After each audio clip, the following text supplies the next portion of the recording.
growth that we've experienced is I can widely attribute to having some of these commiseration talks with y'all. How am I going to do this? How am I going to boil the ocean? Now I'm figuring out how to boil the ocean pot by pot when I was trying to just find the biggest pot on earth. And so I feel like building community is also something that I'm really proud of, and I would have floundered in this job without it.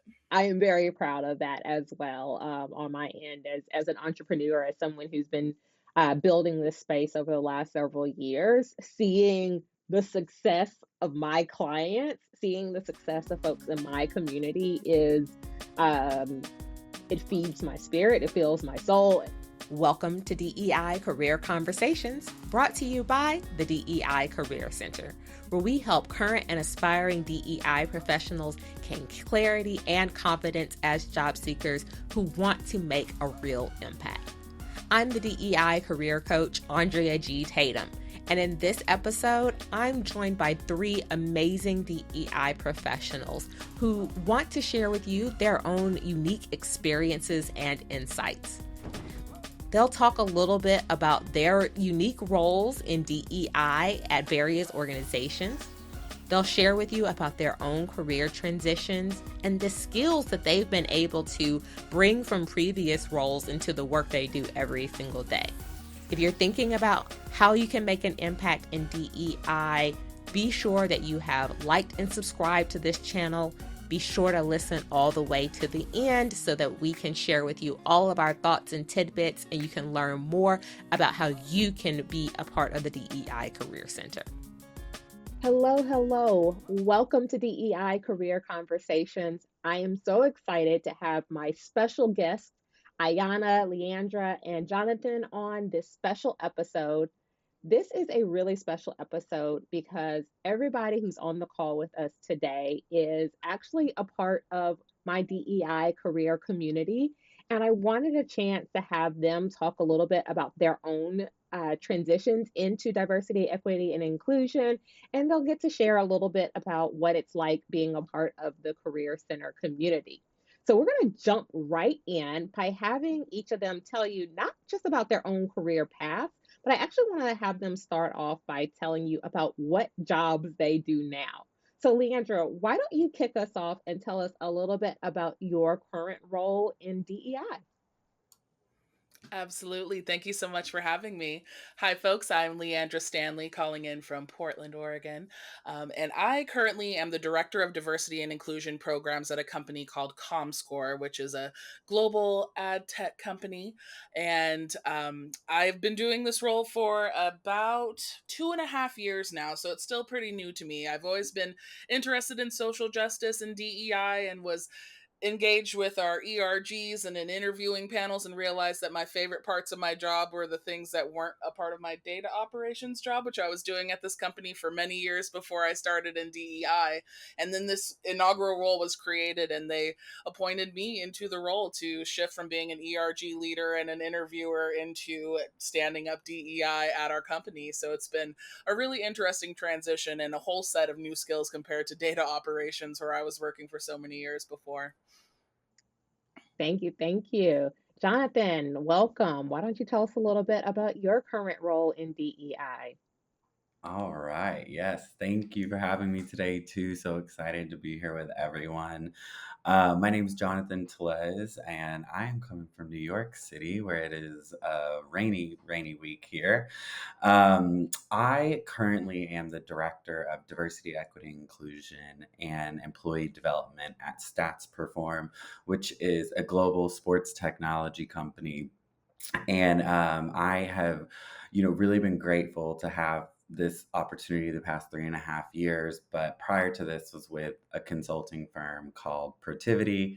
And it was there where I spent 5 years in our internal audit and financial advisory practice. And very similar to many on this call, got my involvement started with employee resource groups, being involved in those groups, helping lead those groups. And very similar to others too, found out that I also like this much more than my day job.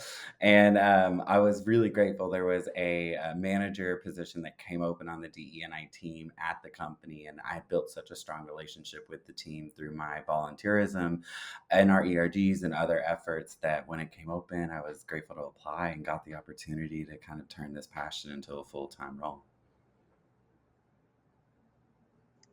Awesome. And last but certainly not least, Ayana, why don't you give us a little bit of detail on your role in DEI and a little bit about what you were doing before this? Thank you so much. I'm so glad to be in community with all of y'all today. I currently serve as the SVP of Diversity, Inclusion, and Belonging at Highwire PR. Highwire PR is a women founded digital and strategic communications award winning agency, and we serve technology clients across a number of different sectors. And I've been in the role for approximately 3.5 years, and it's very much a full circle role for me because my background is very hybrid, sort of in between both of the areas of focus you need to do this work. So, coming out of undergrad, I pursued what I thought was going to be a career in academics with an emphasis on African American studies. When I started writing my thesis, I figured out very quickly maybe higher ed is not where I want to be. And then I transitioned back into the workforce, figured out that an alternative pathway for me could be communications because I was a really strong communicator and writer. So I officially sort of carved out a niche for myself in public relations. And in the early aughts, worked at my first agency, which focused on technology and healthcare, and had two experiences in that space that were really great from an upskilling and um, just a skill building standpoint, but the culture was very problematic. And I ended up leaving the agency and I ended up leaving the industry. And then 2020, by the way, when I left the industry, I went back to academics and I started teaching ethnic studies at Laney Community College in Oakland. So I had one foot in DEI from that standpoint. I too was involved in a bunch of ERGs, and when 2020 came around, I had the wonderful opportunity to go back to PR and back to the agency world in the role of being a change agent, in the role of being an advocate, like basically giving voice to what my lived experience was and sort of turning that pain into purpose. And so it's a very full circle moment, sort of weaving in that academic skill set, that like lived experience of being an activist and doing all the things in community, and then literally being like a person who wants to transform this industry. So it's been quite the journey. I love it. And you hit on something that I kind of want to chat with you all a little bit about. You talked about in your kind of journey that you had figured out that you were really strong in communications and if anybody has ever watched an episode of this, you all know that I think communications is just really one of the key skills that's relevant for working in diversity, equity, inclusion. Like, yes, like thank you all for like Leandra. Like, I would love to hear from you all. I mean, communications obviously a big one. What other skills have you all been able to kind of pull from your previous roles that you have found really beneficial in the work that you do now? And that's for whomever. I can start since I already did a little name dropping of data operations in my last answer. I think that having spent so many years in data operations, really trying to create a picture and also to identify problems and solutions within data, has really helped me transfer into DEI from a really kind of analytical space. I think that communications are super important, and that is a learning curve that I definitely have been on in this role. But I think that being able to see data, see where things are missing, see where we need more data, or where the data may not actually be accurately representing the audience or whoever you're trying to get more information about, has been really helpful. As well as before data operations, I was doing hospitality work, and that's a lot of working in the front office of a hotel. There was bars on site. There were traveling people, travel weary folks, people who wanted to check in 2 hours before it was check in time. And all of that people skills, or all of the people skills that I got from that job also really helped me in figuring out how to meet people where they're at when having sticky conversations that have to do with diversity and inclusion, especially when people often see different rights or different privileges being given to folks as a threat to their own rights and privileges, when the scarcity really isn't there and there's enough for all of us if we're really working together to see that collective liberation. So I think that from working in data operations and having that analytical mind, but also in working with drunk travelers at the front desk of a hotel, there are different ways that I was able to figure out how to resolve conflict and meet people at the variety of hot takes that they're given, to stay cool and calm, as well as figure out solutions that work right now, versus solutions that are also long term. How can we avoid this problem in the future? There are a lot of different skills that contribute to DEI, which is why I find it so exciting to hear about people's journeys into DEI, because I feel like so many of us have come from a variety of different places and we've all ended up here trying to seek a similar collective journey. It's really exciting. Yeah. How about you, Jonathan? Yeah, I mean, I'll echo everything Leandra just say, and I've actually never heard it put that way. It's an interesting thought around D and I being such a over the past 5, 6, 10, 8 years being such this new role. It's not like there's these people that very very few that have had a D and I path the whole time, and I think it's one of the things that makes this job and this group of individuals and the people I get to meet throughout New York City at events and stuff so interesting, because they all have these cool backgrounds that bring different skill sets to the table. I can echo analytics has been huge being in consulting. There's a lot of people in business that don't have the analytical aptitude to look at things, and it is really important. But one of the ones that I would point out that I've preached a lot is project management. I think it's such a critical skill for anything you do in the business world. And in particular with DE&I, you're always managing stakeholders across different departments that you don't necessarily manage, but that are part of your projects and critical stakeholders to your projects. A lot of what we do in DE&I is advise and not always implement. We're helping, we're guiding, we're providing feedback, we're helping steer the ship, but we're not necessarily the ones on the ground or the ones putting the equitable recruitment process in place. And so being able to help manage those projects, manage those stakeholders are just two really good skills that help in a DE&I career. Yeah, so spot on. For anybody who's not as familiar with my own story, I am certified in project management as a CAPM, and I did that because I was working in tech and I was working specifically in events, but I was also doing product marketing. And so I really realized very early on, once I started to see in the company I was at when I was at Tableau, and I started to really see the DEI efforts and the passion for DEI that lots of different people had, but there was no singular person driving it. So it was just a lot of disparate activity. And the project manager in me that needs to have some semblance of a plan, that was when I actually decided, like, oh, okay, I can understand where my place in DEI actually is and where I can fit in. Although, um, through most of my career, having worked in marketing and worked in the arts, I fully understood what my job as a marketer was, which was to expand. And that's how I thought about DEI. So many times people think about DEI as very exclusionary.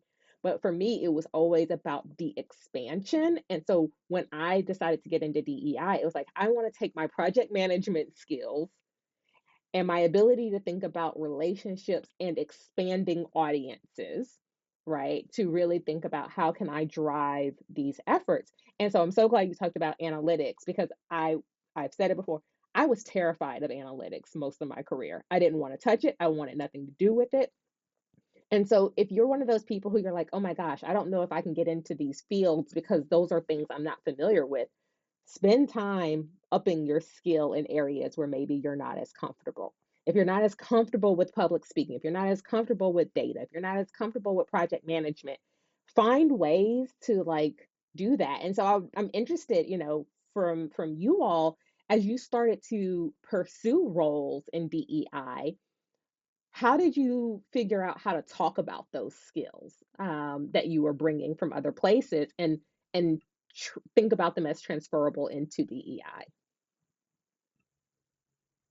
I can answer that. So I think I have a unique approach and sort of story. And, again, I reconnected my employers or women that I work with back in the day on the agency side. And so a really important part of my why for coming back and working with them is that when we worked together, there was no nomenclature. There wasn't that lexicon around you showing up and allyship and people like honoring you and all the things like there that wasn't the conversation at that point. But I will never forget as Maya Angelou invites us to prioritize remembering how those women made me feel. So before it became hip and cool to be like an ally and to sort of show up for folks in the workplace, they did that for me.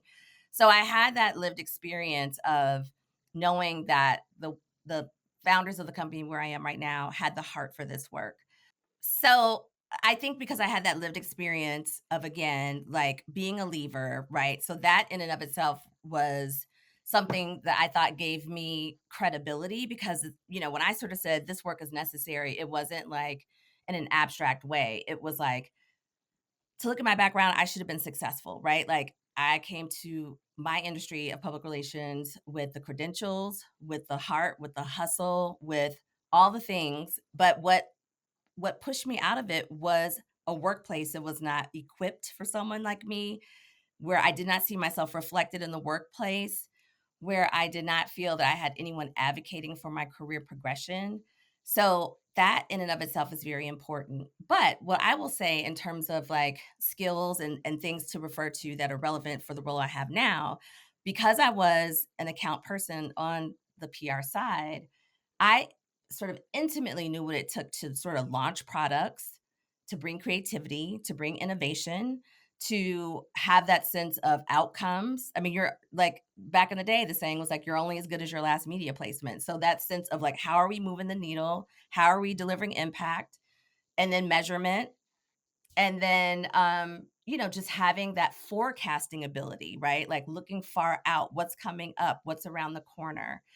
And then separately, my background as an instructor, as an ethnic studies, expert, allowed me to connect with lifelong learners. And I think that that environment of students from all ages, all backgrounds, all lived experiences has also been really helpful for the role that I have now because we're in a workplace with four different generations. We're in a workplace with a whole host of folks who represent the full spectrum of dimensions of diversity.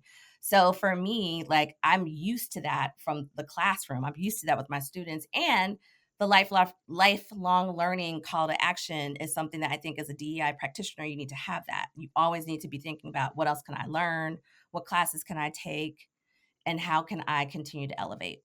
So I'm really interested because again, you all are in very different industries where you're working, but there's a lot of similarities, I think, that in terms of the work of diversity, equity, inclusion, regardless of what industry you're in. So I'm really interested, maybe Jonathan, even starting with you. Guess can you give me just a quick breakdown of like what's a day in the life look like for you? Like what are you focusing on day in and day out?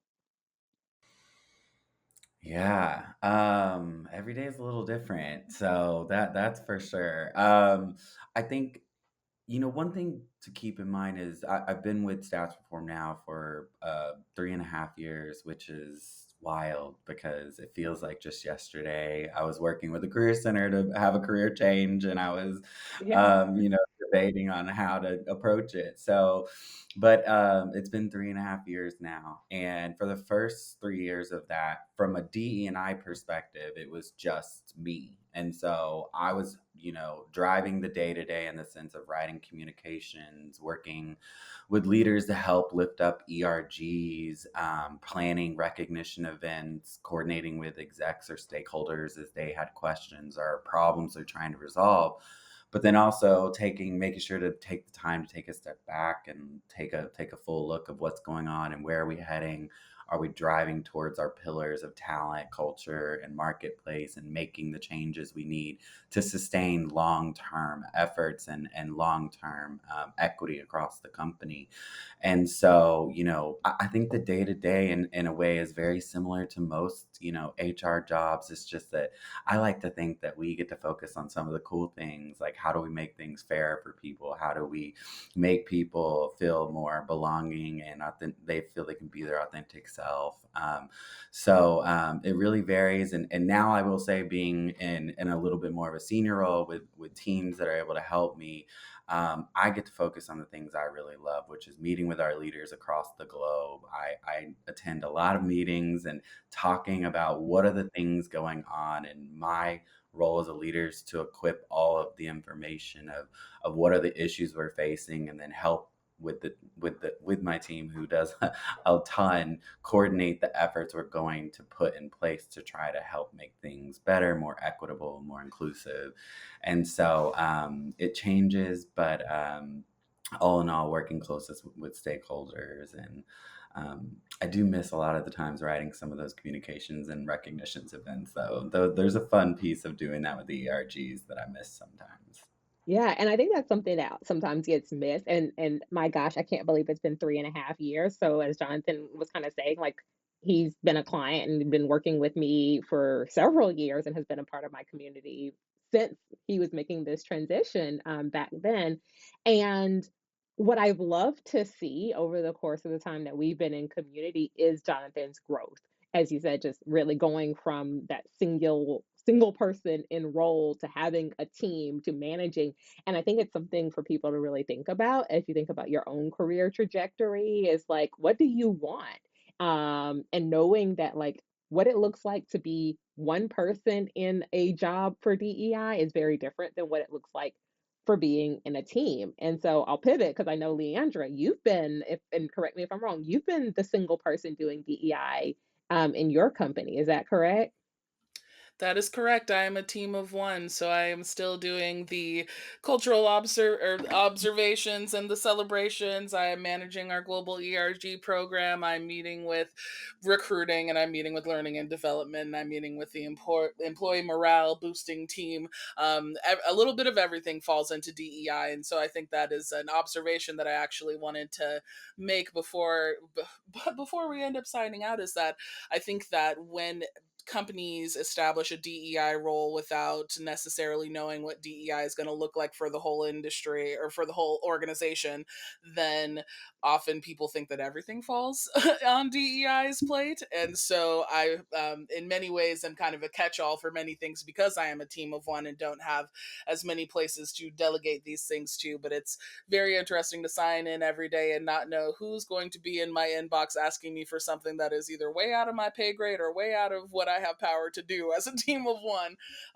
But that is a part of companies becoming acclimated to DEI. And I think that it takes more than one person, whether it is a designated department or accountability across a leadership team or management team, to make DEI really happen broadly in an organization. But I am a team of one, yes, to make a short story long. No, Leandra, you just said a whole word, which was talking about power and authority in your role. And I think that one of my favorite parts of working in-house in DEI was the ability to work across so many different departments. Because DEI doesn't or should not live in a silo. It is really awesome to be able to influence across, like you said, recruiting, various lines of the business, etc. But to your point, and I'm so glad, thank you for saying that. It's just like companies should have an idea of what it is they're trying to accomplish before they have a DEI person or in partnership with the DEI person. I find it quite challenging, and I see it often that companies cut and paste and create these DEI program manager jobs, program managers especially, and their expectation for what that role is unrealistic. It is to what Leandra was just saying. the idea that you're the catch-all and that DEI is everything versus thinking like DEI is the support mechanism for everything versus having full ownership. And when you're not in a role of authority, if you have, you're one person, but you're not reporting directly to the CEO or something like that, what you can actually influence can be challenging at times. And so I'd love to hear from you all as you've thought about, what you've done, and most of you all have been in your roles for at least a couple of years, uh, talking about that impact and thinking about that power. What is one thing that maybe Ayana, you can start us off with that you're really proud of that you've been able to accomplish in your role? Because I know we often talk about the challenges, and like feel free to add in challenges along the way, but I'm really interested to hear what people talk about in terms of what you're proud of that you've accomplished.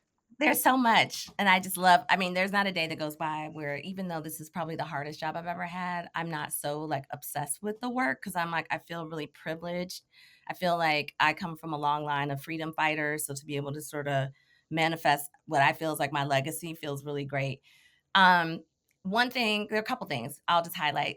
When I came to my organization, we fought to have a value and agency value because there was a lot of, like, conversation about like this is so important, this is like the top 3 priorities for our company, like now that we have a steward who's sort of moving this movement forward around inclusion and belonging, like we want everyone to really prioritize that. And I'm like, okay, so can we have our values sort of reflect that? Like that would be great. And that was an uphill battle, but last year we were able to finally get it codified, so it is now one of our agency values, inclusion always. And I think that's great because that's always like a North Star that you can point to your point around influencing. And everyone sort of has that mentality in theory, like, remember, inclusion always. So let's like move this forward. Another thing I want to just point out is that, in a sense, when you're an educator, you have the opportunity to create what are called culturally responsive classrooms, which means like you might have your curriculum already set, but like if there are external events that your students are responding to that they're like focused on, there's an opportunity for you as the instructor to kind of reformulate and recalibrate so that your classroom sort of reflects the external world. And I bring that approach to my work at Highwire. And one of the things I'm really proud of is that we're calling them affinity groups because they're not completely, baked in the way that a formal ERG should be. But the first one that we created was one for Black women. And the reason why we created it was literally out of a need for like coming together for community, coming together, support each other, and to really have a safe space to address our unique needs about being underrepresented in the field of PR. And then just life when life is life and for Black women. And since we founded this affinity group, it's called Have Several Seats. I have not come across a lot of other organizations that have a dedicated space for Black women, and I just am so proud that we have that, and a lot of women who come through the door, Black women, are like, the fact that we have our own dedicated space, because we know we have, like, our own unique way that we navigate the world is just very appealing, and now with so many things kinda happening externally, and of course, there's been, like, the rise of Black girl magic, but, like, even in this zeitgeist of, like, the Olympics and, like, the presidential election, like, I'm really proud that we have this group at Highwire, because I do think that's unusual, and I think that it's, more and more organizations, I hope, can reflect upon what are all the needs and ways that we can support Black women at work. So, that's it. I love it. I love it. I love it. Because you're right. You don't see very many specific to Black women. So that's awesome. Same question, Leandra and Jonathan. What is something that you want to share with folks that you're really proud of that you've accomplished in your time? I'll jump in. Oh, sorry. I was like, who's gonna go first? Um, okay. First, love that. I've never heard of it. If I'm being honest, I've not heard of anyone having a Black woman specific ERG group, and so that's really awesome. Coming from a place at Protiviti, my previous company, where we had like 10 ERGs, and we were just when I was my last year there creating our some of our race ethnic specific groups around Latin, Black, Asian. So that's really awesome to hear. Just wanted to say that. Um, there is similarly, just there's so much to be thankful for, there's so much to be grateful for. I think what I would give is, and it's not going to be a specific example. I can't I'll add on one or two that I do think is specific examples, but it is just seeing someone kind of feel more comfortable in their skin, or sharing with you that they feel more comfortable in their skin, and being who maybe just being them in a space. And I think I had instances at my previous company where people would share that they felt more comfortable because of the LGBTQ ERG event we had, or the, first day having our ERGs represented in our onboarding. And I've met people at my current company who, we implemented our first ERG, which is a women's ERG that we now have represented in 11 countries across the world. And some of the women sharing how grateful they are for that space that they've never had. And in sports or in tech, especially in sports tech, it's a tough industry for women. It's a tough industry for people of color. And so it's really great to see those stories and have people share that. And so that would be, some of the things that I'm particularly excited about. One other thing that I would be remiss if I didn't say, that has just been such an awesome experience, but around June of last year, Stats Perform partner with the Student Freedom Initiative and with Vista, which is the equity company that owns us. And we created an AI and sports class that our chief scientist at Stats Perform teaches at Morehouse, which is a historically Black college and university. The class is taught at Morehouse, but it's open to Spelman and Clark Atlanta students as well. And last year, we were able to kick that course off in the fall with our first class of 22 students. We ended up hiring 6 of them as interns over the summer. They just wrapped up their internship. And we're looking to jump into our next fall semester this year. And it's been such an awesome experience, just getting students excited about AI is not just this thing over here. It can be applied to really cool things like sports, and it can be applied to these things that, I find really interesting, and a lot of the students do too. And so it's finding a way to get grab this interesting topic and teach students and apply the AI piece so that they can walk away with that skill for their next job. Okay, we're gonna talk more about that because I want to hear so much more about this at some point. But I want to call out something, and if y'all haven't figured out, like I'm always looking for the little nuggets inside of there. But you just kind of casually went by something that I wanna really press, especially for folks who are thinking like, if you're in a DEI role, or even if you're not, if you're in HR, or if you are part of the company and you're like, hey, yes, we do onboarding, we hire people, right? When we think about diversity, equity, and inclusion, I just talked about how it like hits every little team, every segment of the organization. From the moment people walk in the door, they should be aware of what is available to them in terms of what some people call employee engagement, or the inclusion, or whatever it is, the accommodations. All of those things should be explicitly clear so that there's not a question mark down the line. I've worked with so many companies where I end up talking to employees and they're like, yeah, I don't, I think that we have these ERGs, I think we have these things. There should be no think. It should be a no. Whether or not you choose to participate or not, that's one thing. But there should not ever be a question. And so having information about your DEI as a part of your values, like Ayana said, a part of your onboarding, like Jonathan said, it's so critical that people understand that it's not just lip service. And that's what moves it from feeling performative to feeling like you can really make an impact, is when it's from day one and it's consistent. Like, yeah, you can talk about it in onboarding, but then if they never hear it again, that doesn't help either. But it's the consistency across the board is so powerful. And so I really encourage people, if your organization is not talking about DEI in your onboarding, find a way to incorporate it.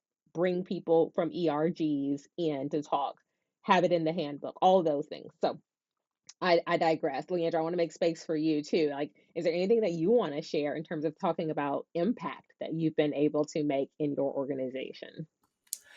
It's funny that you said what you said before you asked me this question, because I was Sorry. going to name drop that we got all of our ERGs added to the onboarding materials, as well as inclusion as a part of our core values now, which was really exciting as well. But I think what I am super proud of is the book clubs and the networking and the ERG meet and greets that I have helped facilitate to get people connected in a world that's become widely remote.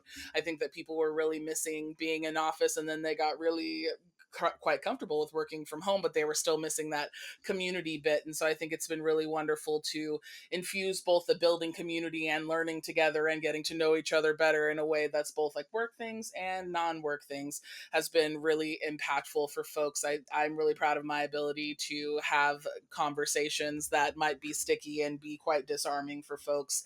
I think it's really important to be approachable, while still being willing to tell somebody about themselves. And I think that I have really figured out how to manage that balance quite well.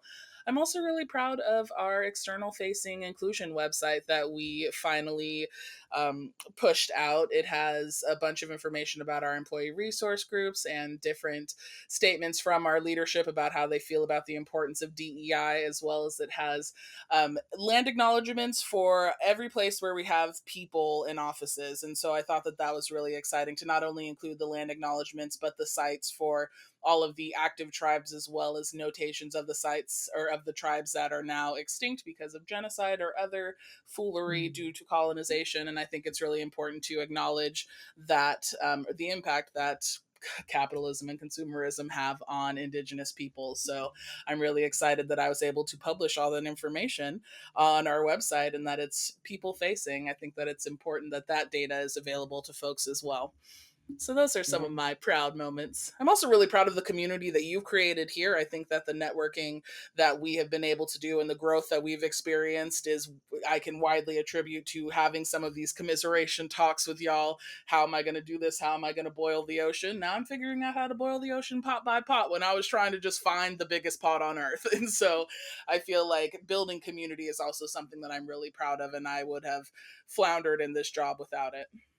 Oh, thank you for saying that. I am very proud of that as well, on my end as an entrepreneur, as someone who's been building this space over the last several years, seeing the success of my clients, seeing the success of folks in my community is um, it feeds my spirit, it fills my soul, and it makes me feel like I'm, helping in my own way of making this happen when I'm not necessarily in the corporate space day in and day out anymore in the way that I was when I was working in house. And even though I'm consulting with several companies, it's just to get to hear the impact is so big. And I'm so proud of Leandra because I I will absolutely remember, like you said, coming in and they were trying to boil the entire thing. And we just really talked about, and that's part of the coaching, it's part of the community, is really talking about how do you how do you acknowledge your wins? Because this work is hard and you are oftentimes going to be challenged um, on several fronts, whether it's leadership or other individuals within the company.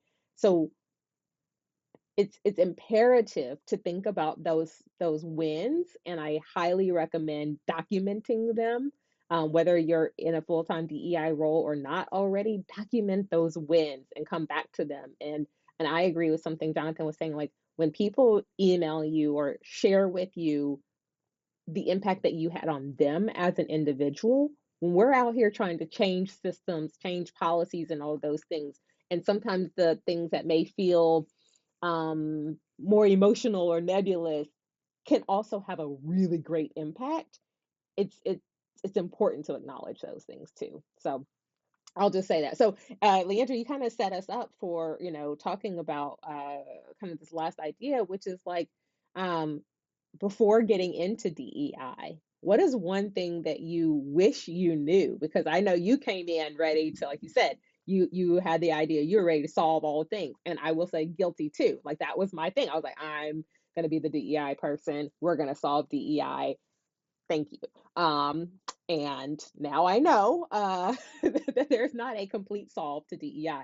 So I'd be really interested to hear, and maybe Jonathan, and then Ayana, and come back to Leandra. What is something that you wish you knew before getting into a full-time DEI role? Yeah. Oh, I mean, there's a lot, but I mean, I think Leander was really hitting on where I'm gonna go, and it's just the nature because that is, I think, was the biggest like. Ooh, I have to step back. Like, okay, we need to take a breath. And you hit on a lot of the big ones too that are all gonna wrap into this thought. But DE and I is a grind. It is not. Something that is going to happen overnight. It is not something that you're very often going to see quick wins. There are space for them. Don't get me wrong. There are places where you can have them and where you'll see something quickly that you're like, oh, that's awesome. That happened in a week. And you're like, ooh. But a lot of times it's going to be, taking a year or two and then looking back and sometimes being shocked with some of the progress and change you've been able to make. And so I think getting into DE&I was the same, bright-eyed, and I was like, we're gonna change this place and we're gonna make it even better. I was already with a really amazing company, so I can't say change is an extreme, but we were, how can we make this even better? And there's a lot of roadblocks, and one of the things that I like to keep in mind, and I think there's some resistance to thinking about DE&I this way, and I understand the resistance of explaining it this way. However, I think my generation, millennials, and the generations below us, we are changing the workforce. We are changing and forcing companies to change the way they think about their people, the way they treat their people. And with any type of change and push like that, you're going to meet resistance. There will be downs, there will be ups, there will be downs. But similar, to a stock market, hopefully we just keep climbing up. It'll go up, it'll go down, it'll go up, it'll go down, but we keep going up. And just knowing that, I learned this a lot in consulting. People don't like change. It's just a reality. And so it will take time, be persistent, keep sharing your truth, and over time you'll really see some amazing things happen, but patience will be key. Ooh, patience. That's a skill in and of itself right there. That's a big one. Ayana, what about you? What is something that before you moved, I know you were, doing education, but when you went into a full-time like corporate DEI role, Yeah. what's one thing that you wish you knew? Well, it's funny because I am Gen X, and so I am not the most like, I didn't get on Instagram until the day that Donald Trump got off Instagram. Like, I just I was so late to the Instagram party. And so what I guess I didn't really think about is how much you have to lead in terms of, like, your brand as a DEI leader and the thought leadership, like, cycle. Like, it's great if y'all are doing great things to move the needle on DEI, but to really amplify that, to be that brand ambassador for this work, you have to set aside that time to be thoughtful and to capture that in thought leadership platforms such as this one, such as LinkedIn, such as like being a part of industry conversations and panels. I'm in such admiration of, a lot of folks in the space who get speaking slots, folks like you who consult. Like, there's so much to do, sort of, and so many places you can go. So I think it's really important to invest the time to get really good at thought leadership and to be thoughtful about, again, like, what are the things you want to bring forward, like what's your style, like, I every time I do a LinkedIn post, I'm like, is this authentic to my brand? Like, there's a key component to that. And importantly, with that thought leadership skill set, you have to be ready for crisis, right? Because of course everyone was in crisis mode after 2020, but think about all the things that happened after that and those moments of pain that happen, the social unrest that happens. People are looking to DEI leaders to be a salve, to be a calming force, to be a reassurance. And so for me, one of the things I struggle with is like, I need to start and have been like putting aside quotes, putting aside resources, putting aside things because people are looking to DEI leaders to, help steady the ship and you have to be ready for that and sort of ready to jump into action. So I highly recommend folks, consider that crisis is a part of this work too. Ooh, that is so true. Even from my consulting work, when people reach out to me and they say like, "Hey, we're interested in working with you," one of my first questions is like, "Why? What is it? What is it? Why now? What is it making you?" Because so often, unfortunately, when people start in DEI, they're a lot of times starting from a place of crisis. Something has happened. Someone has said something they shouldn't have said. Someone did a thing they shouldn't have done, and they are reacting and they are absolutely looking to DEI leaders to help navigate and just the reality of everything happening in the world. They are absolutely looking to DEI leaders to help um, guide. And so it does mean that you're constantly having to take in a lot. And I think that has been one of the most challenging things for me is my own personal growth is means consistently and constantly having to be aware of things that maybe I wasn't before, checking my own privilege, checking, and saying like, "Hey, maybe I didn't know everything about this," and being able to be really honest about those moments because it's easy to react fast. But in those moments of like there's a lot going on, you also have to be able to react smart. And that can be challenging. That can that can be challenging. Did I miss anybody on the what you wish you knew before? Yes, Yeah. I wanted to add in terms of what I wish I knew before is that DEI work is deeply personal, but you can't take everything and every no personal in the work. I think, especially because a lot of marginalized people and multi intersectional marginalized people are placed in these roles, it's easy to feel like a no to an initiative or a no to an event or a no to a policy feels like a no to me and my queer, neurodivergent, disabled Black self. And I think it's really important to establish a support system that can help you identify between what is a personal thing and what is just a part of working within a bureaucracy and capitalism.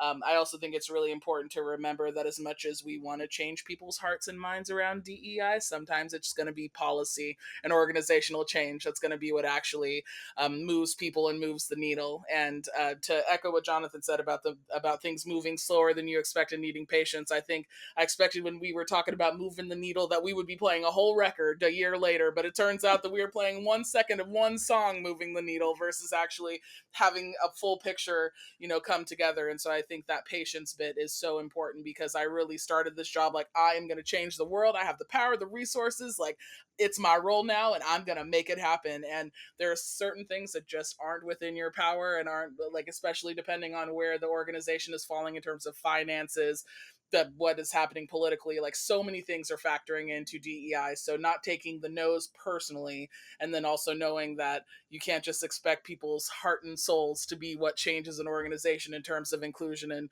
equity, is really important for the longevity of your mental health in the role as well.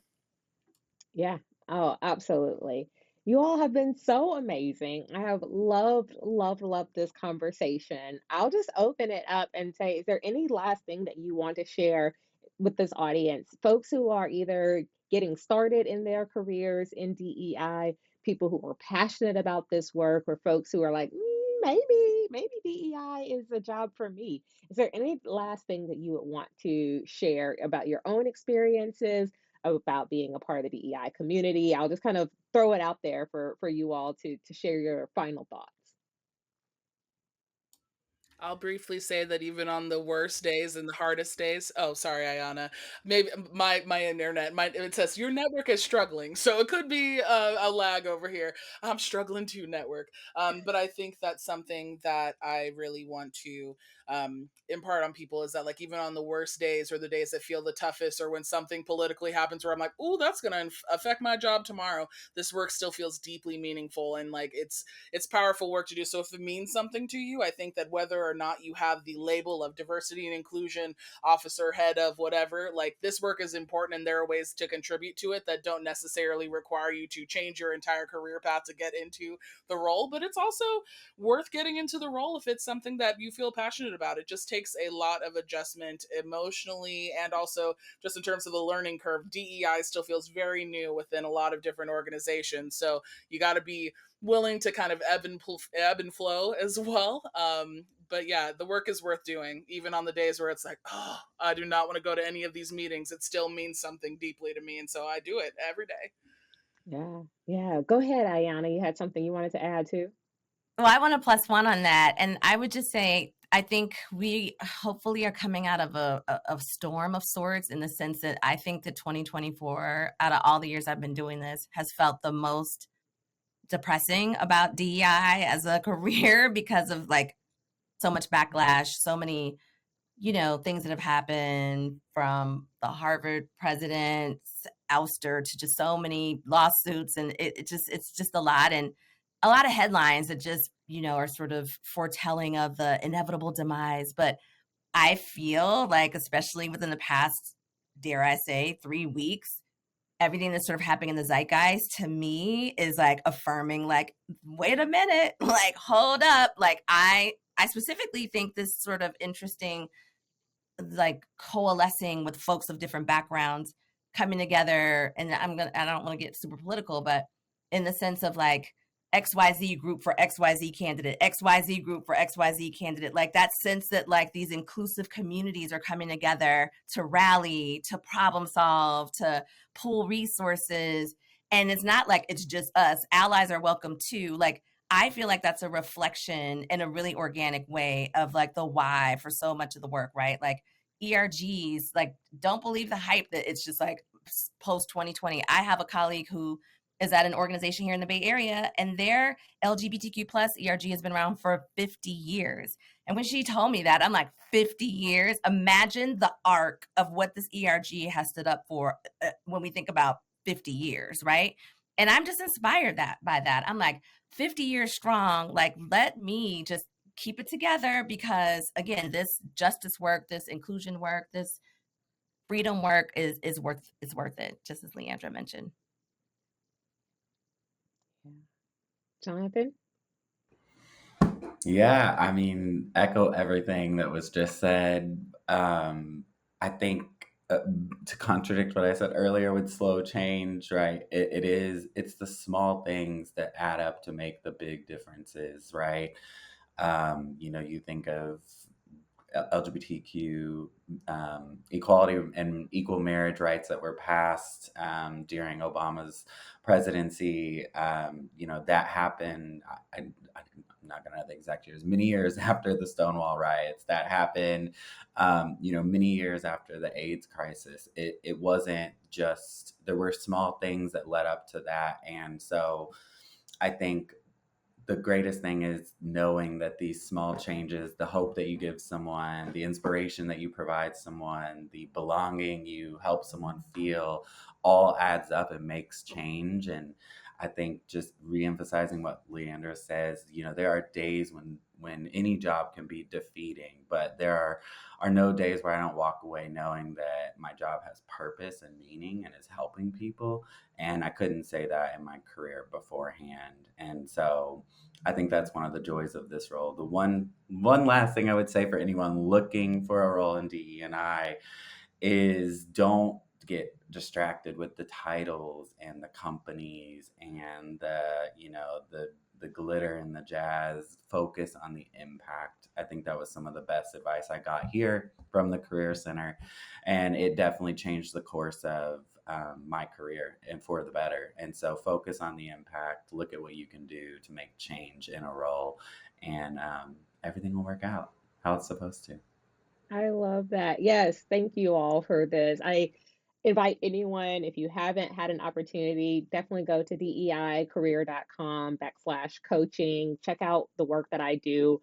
Um, I offer an online course that Leandra has been a part of, and I share a lot of information for folks who just haven't had the ability to maybe see behind the scenes of what happens. And as a part of the coaching that I offer, you get to be a part of this community. I mean, these are just three of the folks who I commune with every month, and we sit down and we have hard conversations about the challenges that we face in this work. We have conversations about how do we change our mindsets, but we also like support one another in terms of like, hey, I have this question, or here's this thing that I'm doing.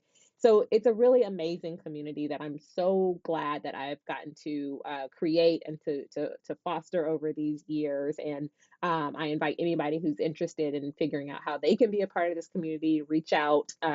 You can set up a free discovery call. But this is what makes the world go round, in my opinion, is having the opportunity to know you're not alone. And that your passion for this work, absolutely, to Jonathan's point, goes beyond title, and that's why I'm here as a DEI career coach to help you figure out, to gain clarity and confidence about how you can fit into this work. So thank you all for being here on this show, but more than anything, thank you for being a part of my community and being friends and people who keep me going day in and day out. So thank you all so much. I hope you enjoyed this episode of DEI Career Conversations. Don't forget to like, subscribe, and hit the bell so that you know as soon as new episodes are live. Also, if you'd like to learn more about our brand new program, be sure to check out the links below or visit DEIcareer.com and look at our courses. This new course is so exciting because not only are we going to help support you as a job seeker thinking about pivoting your passion into a career into DEI, but we're also going to make sure that you have the tools and resources you need in order to learn how to create data-informed strategies for DEI, how to create metrics, how to make sure that you know how to do the work of DEI by getting unprecedented insights from DEI professionals who are doing this work day in and day out. So I'm so excited about it. I hope that you'll join us. We have monthly community connection calls for anyone who's a part of the program, and you can learn more about it all at DEIcareer.com.